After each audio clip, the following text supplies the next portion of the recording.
The Cleveland Cavaliers struggled throughout the early parts of the NBA season, and some people even considered if they'd end up trading Donovan Mitchell. However, since New Year's Day, the Cleveland Cavaliers have really proven their title pedigree and really launched a push towards the NBA title for this season.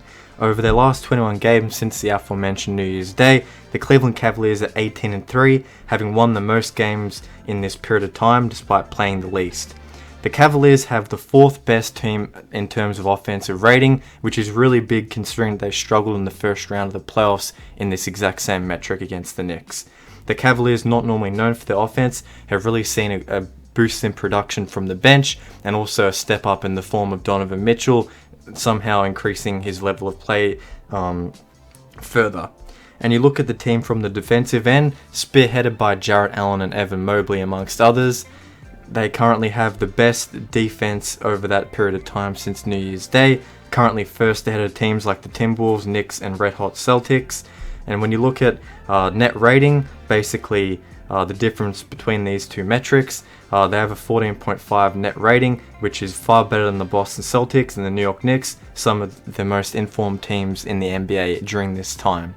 So, in this video I want to explain why I personally think the Cleveland Cavaliers are NBA title contenders, and why you should too. So, before I continue, don't forget to like the video if you're enjoying it. It helps more people see this and get to learn how much of a contender the Cleveland Cavaliers are.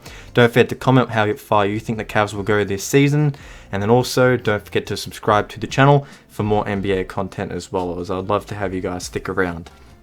But as I mentioned before, the Cleveland Cavaliers are seeing a large amount of production from their bench, currently the sixth best bench in terms of offensive rating, and with guys on the bench such as Isaac Okoro, Caris LeVert, and also Sam Merrill and Georges Niang. There's no surprise there, given the ability of those players from three and also scoring the ball inside like Caris LeVert on a volume. So you look at that, the Cleveland Cavaliers have a really good amount of production coming off of the bench, which will again hold them in good stead during the playoffs. You look at JB Bickerstaff and his coaching methods as well. He's really helped the Cleveland Cavaliers turn the corner on the three-point, on the three-point front. Currently making 14.9 threes per game. Currently third in the NBA over that period of time since New Year's Day.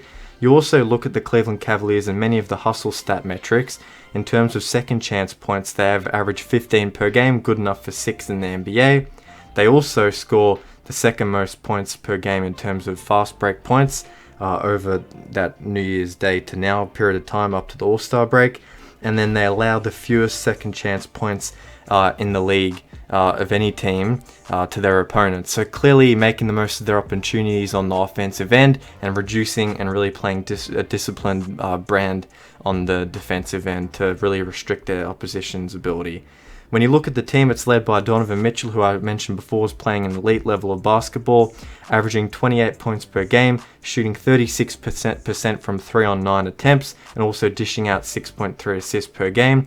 And then you have guys like Darius, Garland, Evan Mobley, Jarrett Allen, and Caris LeVert alongside Max Strus, averaging in the teens for points, helping provide a really steady supporting cast for Donovan Mitchell to rely on.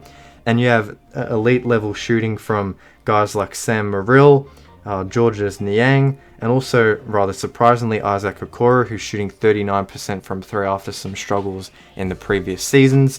So when we look at the Cleveland Cavaliers, they have a vast amount of three-point shooting, defensive ability, and offensive ability. And as you guys know, last season in the playoffs, they struggled against the Knicks on offense and also on the three-point front. Defense hasn't really been a problem for the Cavs in recent history, so maybe the team has clicked and finally turned the corner on the offensive end and might be more consistent, and this would catapult them into the title calculations. When you look at the Eastern Conference, Boston would be a hard matchup, but as it shapes up now, they wouldn't play them till the Eastern Conference Finals.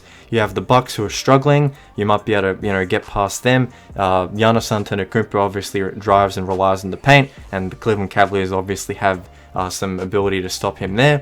Philadelphia is injured and they have some question marks. However, the Cavs would be competitive against them. They'd also be very competitive against the New York Knicks. And then before you know it, you start really going down that list into teams that the Cavs would probably be comfortably better than. So it'll be very interesting to see what happens during the playoffs. I'm not necessarily saying the Cavs will win the title, but for a team that's gone 18-3 over their last 21, they definitely haven't received as much coverage from the media as maybe another team that would be in a bigger market would. That'll do it for the video. Don't forget to subscribe, like, and also comment how you think the Cavs will go to finish the season and in the playoffs. And until next time, thanks for watching. Peace out.